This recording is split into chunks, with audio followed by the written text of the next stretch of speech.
What does it mean to have a favorite game? Is it the game that you find most comforting to play? The most enjoyable to play? One that has a story that moves your heart? Or perhaps it's the art direction that strikes at your soul? Do you think it's the greatest game ever created? The most mechanically sound? Is it because it's technically impressive? Or is it extremely flawed, yet provides an experience you value over all others? I believe for everyone, the reasons why a game is their favorite differ completely from person to person. But the one thing I can say for certain is that my favorite game is SaGa Frontier.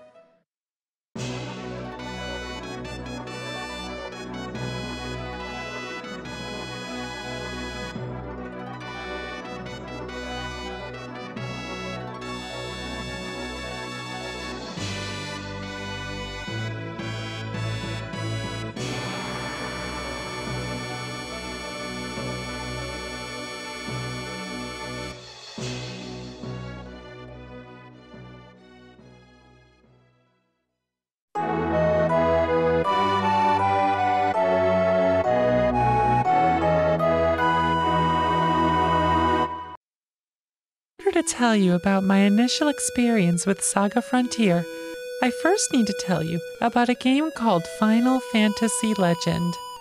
When I was about 10 years old, a classmate named Matt had a Game Boy game that he didn't like.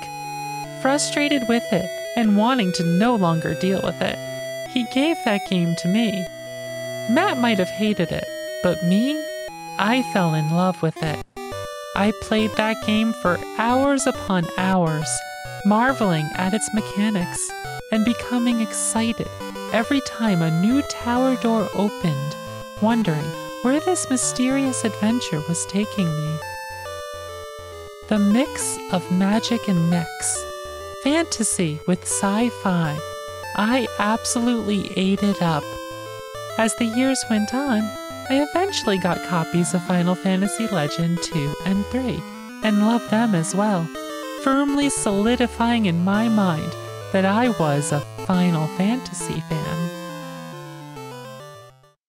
A few more years would go by, and after moving in with my stepbrothers, I had access to a Sony PlayStation. While browsing the rental store to find some new games to play on it, I came across SaGa Frontier on the shelves. The cover really caught my eye with the brushstroke letters and swirl of colors. The dude on the front looked cool, and I considered myself a fan of Squaresoft, so I'd try almost any game with their name on it. The back cover said, "Enter a vast frontier where 7 quests are taken one hero at a time. A wizard's dark destiny, a woman's revenge, even a robot's search for his soul. 7 amazing adventures that weave into one. Yours." I was sold. What I didn't realize that day was that this game was the 7th in a series. I also didn't realize that I was already a huge fan of that series. You see, Final Fantasy Legend wasn't actually a Final Fantasy game at all. It was, in fact, the SaGa series. Most people already know this by now, but when SaGa was brought over to America, it was rebranded as Final Fantasy to try and capitalize on brand recognition. While it certainly helped with sales, no one had any clue they were really their own series. On top of that, the Super Famicom sequels, Romancing Saga 1, 2, and 3, were never brought over. Not only was I clueless that I had a favorite series, I also didn't realize that I was about to fall in love with that series all over again.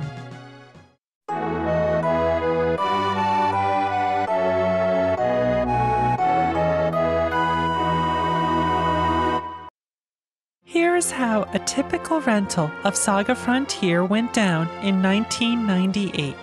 You booted up the game, looked at the 7 characters the game had to offer, picked the one who looked the coolest to you, had a neat opening segment, got booted into the world with seemingly no direction, wandered into an area with an enemy that beat you senseless, couldn't figure out where to go, then returned the game to the rental store and played Final Fantasy VII for the 3rd time that year.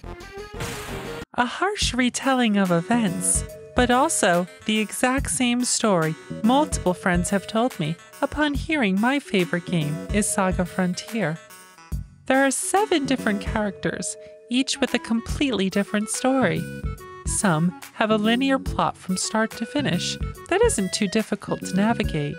Meanwhile, others have a very short opening before setting you off into the world with little to no direction. It would be very normal for someone to love a couple of the stories while hating others due to their tastes in how much they want a game to direct them. Just how different are they?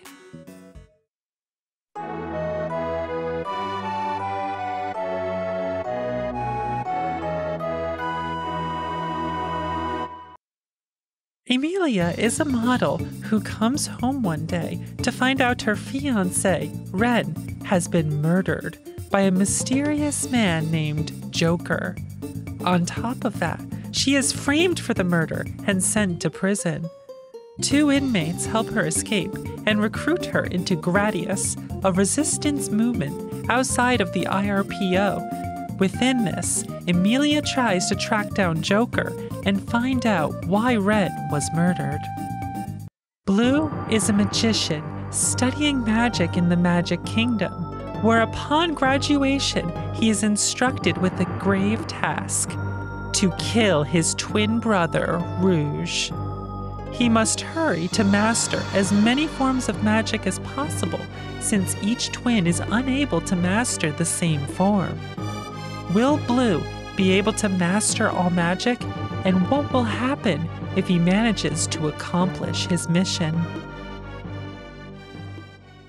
Riki is a monster whose home, the region of Margmel, is dying. He is tasked to retrieve magic rings that upon collection can grant him a wish. Hoping that their power will be able to revive Margmel, he sets out to collect them all and attempt to save his home. Red is the son of Dr. Okonogi, who is one day ambushed by one of the 4 emperors of Black Cross, Shuzer. Upon returning home, he finds Shuzer standing in front of his burning house, telling him that his family is dead and he will soon join them. Fighting a hopeless battle, Red is saved by Alcarl, a hero who beats back Shuzer and is forced to turn Red into the hero Alkaiser to save his life. With his newfound power, Red plans to take his revenge on Black Cross. Lute is told by his mother to beat it and make something of himself. Directionless and aloof, he does just that, completely oblivious to where life is about to take him. T-260G is a robot whose core is recovered in the region of Junk after losing her previous body for reasons she cannot remember. The only thing she does remember is that it's gravely important. After helping the children who recovered her, she sets out with the drunk swordsman Gen to figure out what her previous mission was so that she can finally accomplish it. Acelis was a teenage girl who was run over by a carriage, suffering fatal injuries. Waking up over a decade later, she is shocked to discover she is not just alive, but is now a half-mystic. Forced to learn the lifestyle of mystics, Acelis quickly decides she wants nothing to do with it and yearns to escape. The only thing that awaits her, however, is a feeling of isolation as humans no longer consider her one of their own. Will she welcome her mystic blood? Will she cling to her humanity? Or will she embrace the duality that she has become?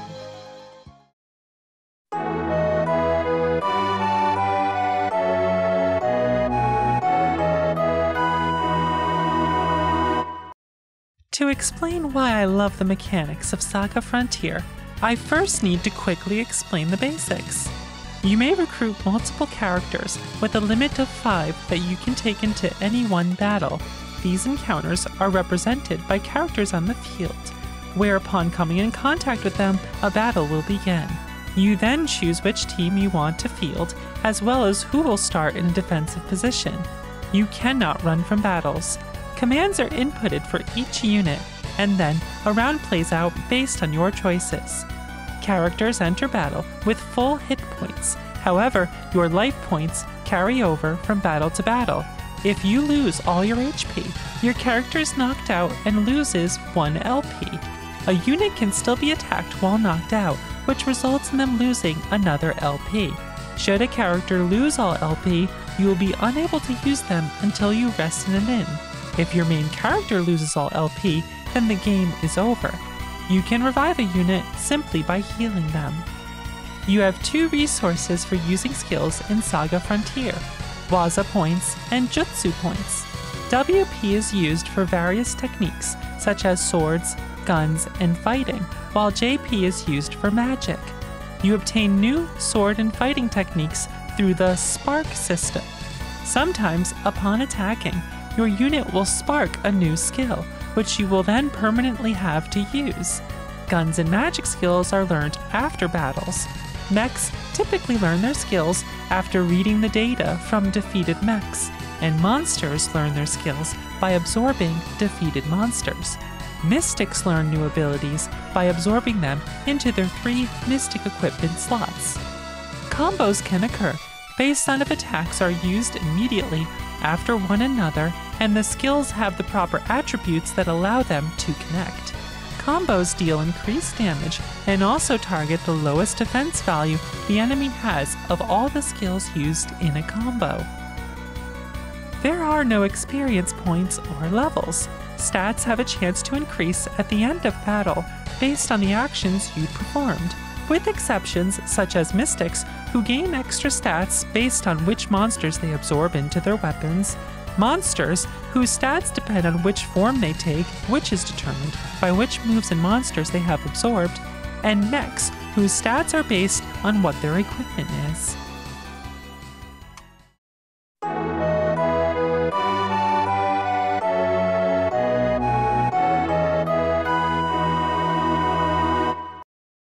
After my explanation, it may not be immediately obvious why I love the combat of this game so much. The first point is the LP system.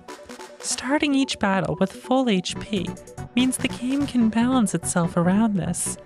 Battles can feel very intense, even for random encounters, while not being too mentally taxing to make exploration a chore. Characters can, and will, be one-shot by some enemy attacks without feeling unfair, as they can easily be healed back up, while your characters have the potential to easily dish out high amounts of damage as well. On top of this, the stat gain system makes the various encounters feel satisfying. Instead of getting trivial amounts of experience to go towards a level, any battle could potentially raise your stats, and even the easier ones can give you valuable resources such as HP, WP, or JP. Going into areas that have more difficult enemies also leads to fast grinding should you wish to power level, as the increased chance in stats going up can very much provide a fast and noticeable boost to your unit's power. If, despite this, you still find various battles tedious or do not enjoy the act of grinding, races such as Mystics, Mechs, and Monsters have the potential to get very significant power boosts with minimal grinding. If you find good equipment, you can slap it on a mech and make them quite powerful. Learning which monsters to absorb into your own, or into your mystic weapons, can take a lot of trial and error, but is worthwhile as it can lead to ridiculous power spikes in little time. This effect compounds due to the battle rank system. Behind the scenes, a value known as battle rank determines which set of enemies you fight. There are 9 ranks, each of which have a set pool of enemies that you fight against. Some areas are more dangerous, so it will choose from the pool of enemies above your own battle rank, and some areas have a fixed lower battle rank. On top of this, boss HP is also determined by your battle rank. The result is overgrinding gives you more challenging enemies and bosses to tackle, while you can also use your knowledge of the game to make very powerful mechs, mystics, and monsters to easily blow past the enemies your battle rank would have you fight. The spark system is also my favorite way of obtaining new moves. Sometimes when your character takes an action, a light bulb will go off above their head, and suddenly they will perform a new technique, which you now permanently have access to. Some moves can only be sparked from specific attacks, while some moves are defensive evades, which you can spark when being attacked. Various factors determine if a move is sparked, such as the battle rank of enemies and a character's innate talent for specific moves. The combo system is also extremely exciting as well as satisfying. While the quickness stat determines how fast someone acts in a given round, there is a bit of RNG to the order in which everyone acts. On top of that, a combo cannot be performed if an enemy's attack occurs in between the two attacks. There's a complicated system behind the scenes where each move has different properties determining what can combo into what. But you can often achieve consistency with which combos you specifically go for simply by experimenting and seeing what works. The result is extremely exciting when a 4 or even 5 combo happens against a boss and your damage skyrockets. The combo system also allows weaker characters to contribute meaningfully in combat. Combos target the weakest defense value of an enemy from the attacks in the combo. So if an enemy takes less damage from your most powerful attacks, comboing them with a very weak attack that the enemy has a low resistance to means your powerful attack bypasses the high defense. When you put together all of these mechanics, it culminates into one of the best parts of the game, the boss fights.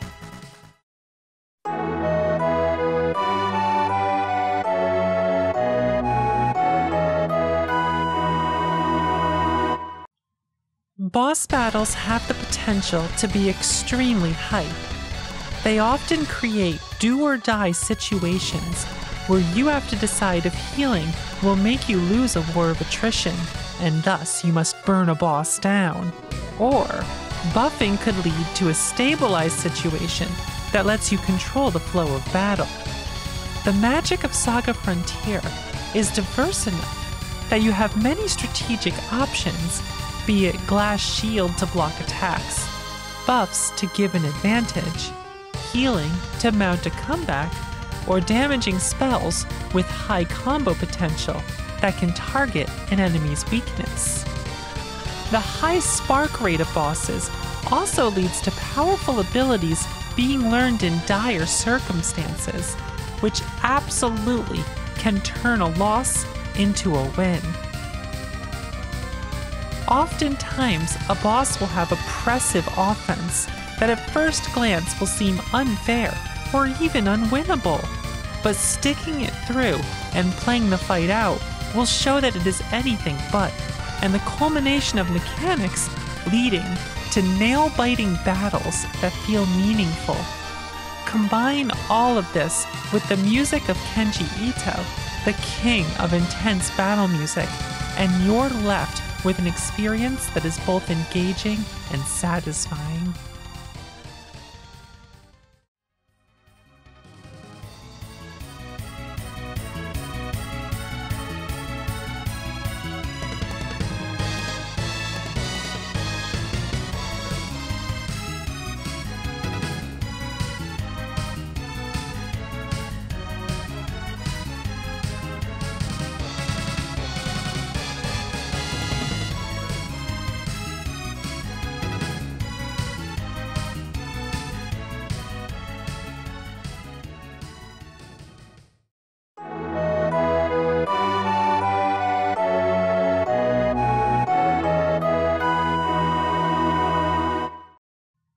Traveling from region to region very much feels like a tabletop experience.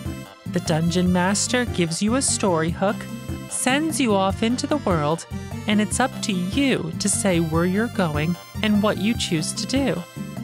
The various side quests result in meaningful rewards and perhaps some interesting lore. While this does mean some scenarios may result in you feeling a bit lost and directionless, I firmly believe the pros outweigh the cons in the experience of exploration and discovering what the game's world has to offer. The setting itself is one that really speaks to me.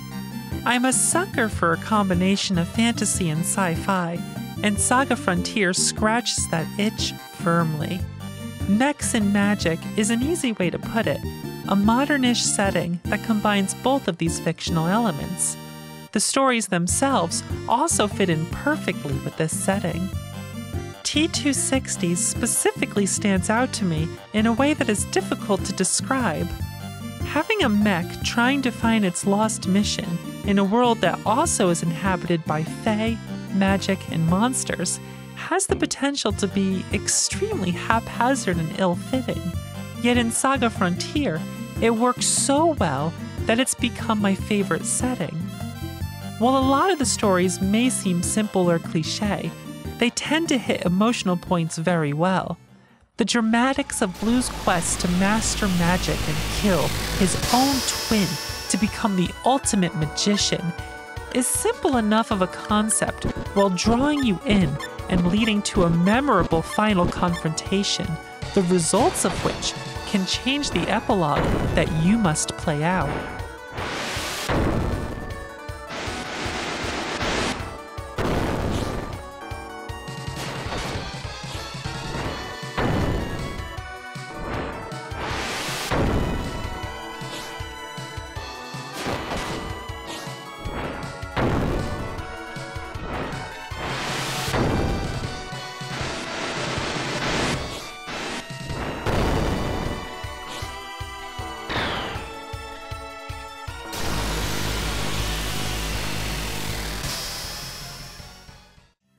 Red is a JRPG Kamen Rider, a love letter to tokusatsu and transforming superheroes. A quest for revenge and justice with game mechanics that directly reflect the story itself. Red must hide his identity as Alkaiser, and so he cannot transform with other people in the party, unless they're knocked out, can't see, or are robots. Speaking of game mechanics that reflect the story, it's no secret that Acelus is my favorite character. Torn between two worlds with an unwanted power thrust upon her, she starts the game as one of the weakest characters. However, as a half-mystic, she benefits from gaining stats as a human while also having access to mystic arts that let her absorb powers, resulting in having a higher potential than almost any other character in the game. Not only does this reflect her journey, but is a part of what determines her ending, which differs depending on her actions. Her story also takes an obvious inspiration from the Rose of Versailles, or perhaps even more directly, Revolutionary Girl Utena, down to the LGBT representation during the PlayStation era. Of course, talking about the story, especially Acelus's, brings us to this fact that this game is infamously incomplete.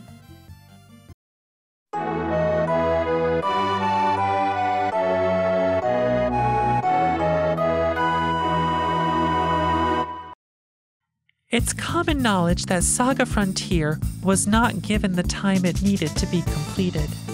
Huge parts of Acelus's story were scrapped that would have gone deeper into her journey of self-discovery. Lute's story is infamously barren. On top of this, an entire 8th character, Fuse, was completely cut. A particularly painful concession, as his story was to bring together the overarching story elements of the other 7 characters. After the game was released, a book called The Essence of SaGa Frontier was released and over the years has been translated by fans.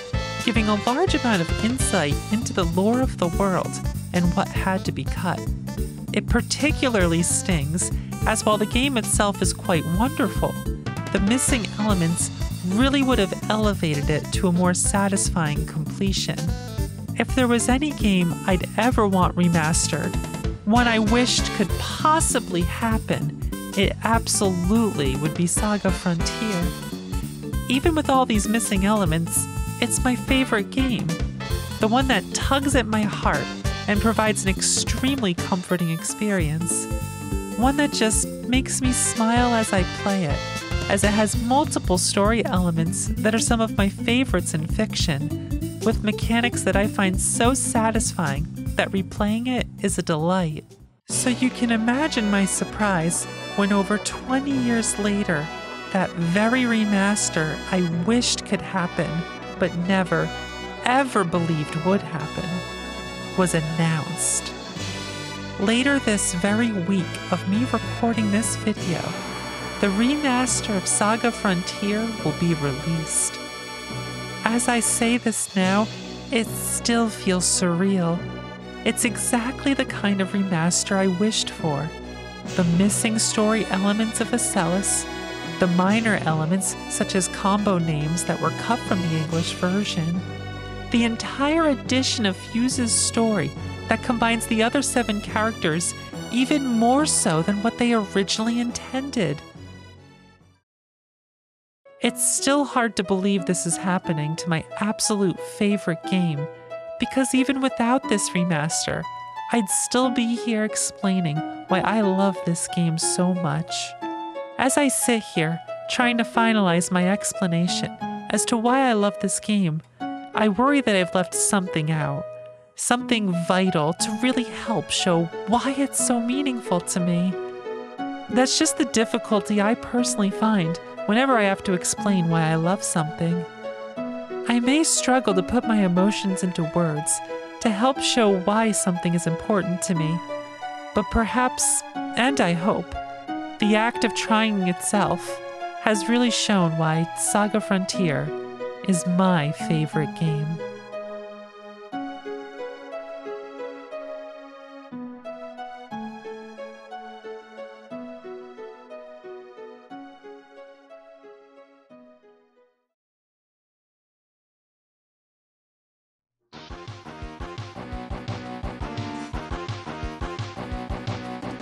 This video was brought to you by the power and the support of the mighty executive gamers. They are known as Adam Admar, as well as Alice, and La Amu. And the licensed gamers are known as Tunnel Rhino Song Hong and Madam Melody. I forgot to check if other creators would use my name anywhere. Fortunately, I dropped those tears for you. Lisa. Let it also be known that these gamers are certified gamers. Do you also wish to become a gamer who is certified? Head on over to patreon.com/foxandra to pledge your support today, and you can become a gamer who is certified.